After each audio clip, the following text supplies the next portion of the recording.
ഇന്ദിരാഗാന്ധി സർക്കാർ രാജ്യത്തിനുമേൽ അടിച്ചേൽപ്പിച്ച അടിയന്തരാവസ്ഥയെ ചെറുത്തു തോൽപ്പിച്ച ഓരോരോ ആളുകളെയും ഈ ദിനത്തിൽ ഓർക്കുന്നുവെന്ന് പ്രധാനമന്ത്രി നരേന്ദ്രമോദി പറഞ്ഞു. അടിയന്തരാവസ്ഥ പ്രഖ്യാപിച്ച് 50 വർഷങ്ങൾ പിന്നിടുകയാണ്. കോൺഗ്രസ് സ്വാതന്ത്ര്യം അടിച്ചമർത്തിയത് എങ്ങനെയാണ് എന്ന് അടിയന്തരാവസ്ഥയുടെ കറുത്ത ദിനങ്ങൾ നമുക്ക് മനസ്സിലാക്കി തരുന്നുവെന്നും പ്രധാനമന്ത്രി എക്സിൽ കുറിച്ചു.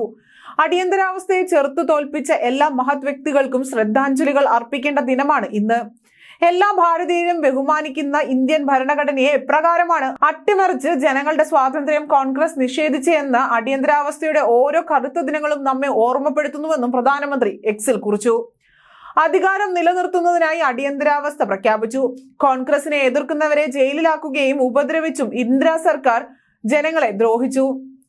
പിന്നോക്ക വിഭാഗങ്ങളിൽ പിന്തിരിപ്പൻ നയങ്ങളാണ് കോൺഗ്രസ് അടിച്ചേൽപ്പിച്ചതെന്നും പ്രധാനമന്ത്രി കൂട്ടിച്ചേർത്തു.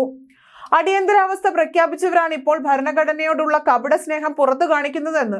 എന്നാൽ ഇത്തരക്കാർക്ക് ഭരണഘടനയോടുള്ള സ്നേഹം പ്രകടിപ്പിക്കാനുള്ള അവകാശമില്ല എന്നും നരേന്ദ്രമോദി പറഞ്ഞു.